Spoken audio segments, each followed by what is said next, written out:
Hello everyone, today I'm going to tell you how I passed each level of the CFA on my first attempt. Now obviously it's a very difficult exam.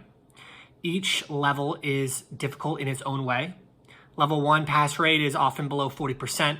Level 2 pass rate is in that 40%, low 40 range, and level 3 is a little bit above 50%, but you have to remember only people who pass level 1 and pass level 2 can take level 3. So it is a very difficult exam. It is estimated that only 20% of people that sign up for the first exam ever finish at all. So it's a difficult exam as is, and to pass each level on its first attempt is obviously quite difficult. My first tip, and probably the most important thing, is time. I would not underestimate how difficult these exams are. The CFA recommends that you spend about 300 hours of study on each level of the exam. I would say study more than that, and this is why. If the pass rates are around 50% or even less, and they recommend study 300 hours, well, then you have a 50% chance of passing. Why give yourself a 50% chance of passing? That means your expected study time ends up going up because you might fail an exam. So what I did is I studied more than 300 hours for each exam. Level 1, I ended up studying about 330. I passed that one pretty easily. Level 2, I studied 390 hours. That one I passed a little bit closer, but still pretty comfortable. And level 3 actually ended up studying more than 500 hours. Now, partly that was because of COVID, but the point is you need to study a lot, and that's probably the best way to kind of guarantee yourself that you will pass. Now, the CFA is not like a normal college exam. You cannot cram for these exams. I studied an extremely long time and consistently. The way I personally did it, I studied 2 hours every single day, period. So for level 1, I started, I think it was in like January, took the exam in June. For level 2, I started in, I think it was like December, took the exam in June. And for level 3, I started in October, was supposed to take it in June, but because of COVID, ended up taking it in December. So the point is, start early. Do not procrastinate. And again, you could study potentially, on the weekend. You work during the week, you study on the weekend. But I don't think that's good enough. I think you need to be consistent and not cram, because the more you study in long periods of time, the less effective it is. So what I did is, like I said, 2 hours every single day. If I skipped a day, then I had to make it up. No exceptions. If I went on a vacation for a week, that's 14 hours I have to put back into my day. So I would study an hour before work, an hour after work, however you want. But I would recommend 2 hours a day at least. And then in the last week, if you can, I would take a week off from work. It's a big exam. It costs money. You spend a lot of time on it. Don't shortchange yourself. Next, the process. Personally, I use Kaplan for a majority of my studying. I did use Bloomberg for level 1, but I don't think it's that important which provider you use. But I would say using Kaplan is beneficial because it's easy to look up. A lot of people use it. It's the most used resource. So Kaplan was good. How I did it is I read the material, and anything that was bolded in the text, I put on Quizlet as a word and a definition. And then whenever I saw the material again appear, I would put a star by it. So this way I got to see what was most talked about in the material and in practice tests, in quizzes, that type of thing. So because the problem is if you do just bolded, you're going to have over 1,000, couple thousand, bolded words. But if you keep narrowing down what is most, what is tested the most, then it puts you in a good place. So I did the material. Then I would take the practice quizzes and the practice tests from Kaplan. Then I would study on the CFA website and do all of the practice questions. Definitely should do that.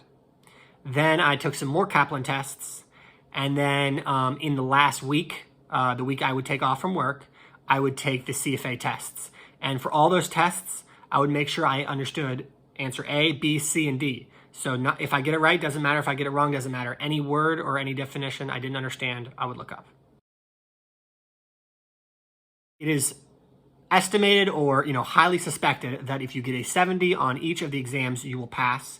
It is suspected that it might even be lower than that, but if you get a 70, you're almost guaranteed to pass all 3 of the levels. And level 1 and level 2 have no written portion. You really just need to get that multiple choice. And there's only 3 answer choices for the multiple choice, A, B, and C. And basically the math works out to, if you know 55% of the material, you get a 55, and then you guess on the last third. So there's 45% left. The last third is 15%. You add that to 55, you get a 70. So you only need to know 55% of the material. That's it. So the reason why I'm pushing that is, if you do not know a question, move on.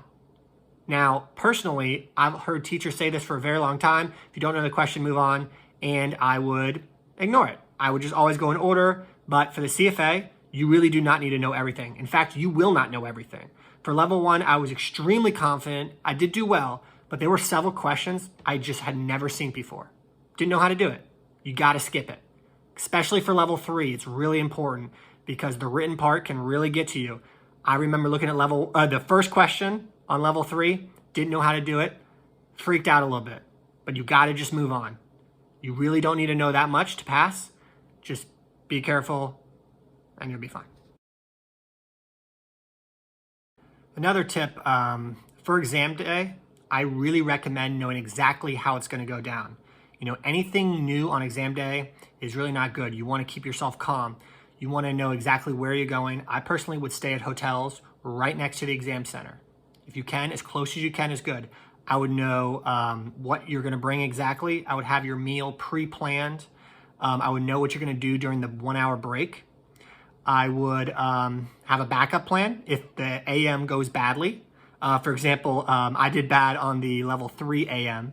And I did push-ups. I did push-ups because I needed to get my mind refreshed, and I needed to come back strong because a lot of the time it feels like one AM or PM is much more difficult than the other. So it can really catch you off guard if that first one is difficult, and it can make you think you have no chance of passing, when in reality, the PM is going to be really easy, and you'll get probably an 80 or a 90 on that, even though you really struggled on the AM.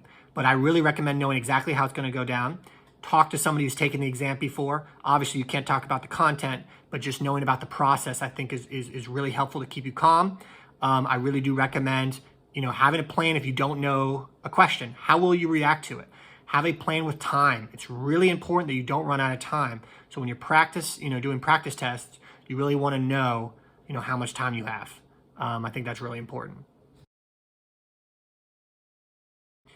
Another thing is, I would recommend studying with a friend. If you do not have a friend that is taking the exam, then hopefully somebody at your work is taking the exam. And I think this is really important. It keeps you accountable. Early in the studying especially, everybody's going to study the last week before the exam. But are you going to study in January, when your favorite football team is playing, or your friends are going out? It's difficult. So if you have a friend kind of to push you, you don't actually need to study with them. But for example, I had a friend and we would text each other how far through the material we were. So if he texts me I'm 43% through and I'm 38% through, I feel like I'm falling behind. I need to catch up. It keeps you accountable. It's really important. Also, in the last few weeks, when you're really kind of trying to really learn those concepts, kind of get the last part of that concept down, it can be really helpful just to ask them, what they think or how they go through a problem, how they go through a formula, what they think is important, how they're going to take the test. I just think it's really important to have at least one person. You don't need many, but to have at least one person to keep you accountable. Because a few people I know that have failed the exam, they really isolated themselves. They got a little behind and then they stopped talking to me. They kind of, stayed away. And I think it's really important to keep in the community. If you don't have any friends or anybody at work, then you could even do Reddit. Reddit's super active for the CFA. But it's important, you just can learn a couple things. I learned about somebody called Mark Meldrum. He puts out YouTube videos. He has great practice tests and practice questions on his website. So he's another resource. But you kind of just learn about the community and study tips and just a lot of ideas that I think is really important. Finally, I would just like to say this exam is very passable. I don't think the difficulty is what takes down most people. I think it's kind of the grit and the commitment that it takes. I think it would be very difficult to pass this exam if you have kids. I think it would be very difficult if you have a needy family, a family that requires a lot of your time, or a family that cannot accommodate you especially in those last few months. Again, it is possible, but personally for me, why I didn't find it that difficult, at least the process. The exam was difficult, but the process is everybody in my life was really supportive. Make sure if you take these exams that your family's gonna be supportive. Again, you're gonna take 2 hours every day or even more, if you put more time on the weekend, and you won't be able to go to events. Some you will, but you will have to make sacrifices to pass this exam. So make sure you're in the right state to do that. I know very smart people who actually passed some of the exams and stopped, not because they failed, but just because it was too much time. So again, the time commitment should not be understated. It is difficult too, though. I think the good thing about the CFA exam is I do not know anybody that has passed all 3 exams, and I consider not intelligent or not hardworking. It's really difficult not to have both of those characteristics to pass. So it really does put you in a higher tier in the finance world, but it's difficult and it takes a lot of time. So do not underestimate that, and really make sure that you are fully committed. And yeah, good luck.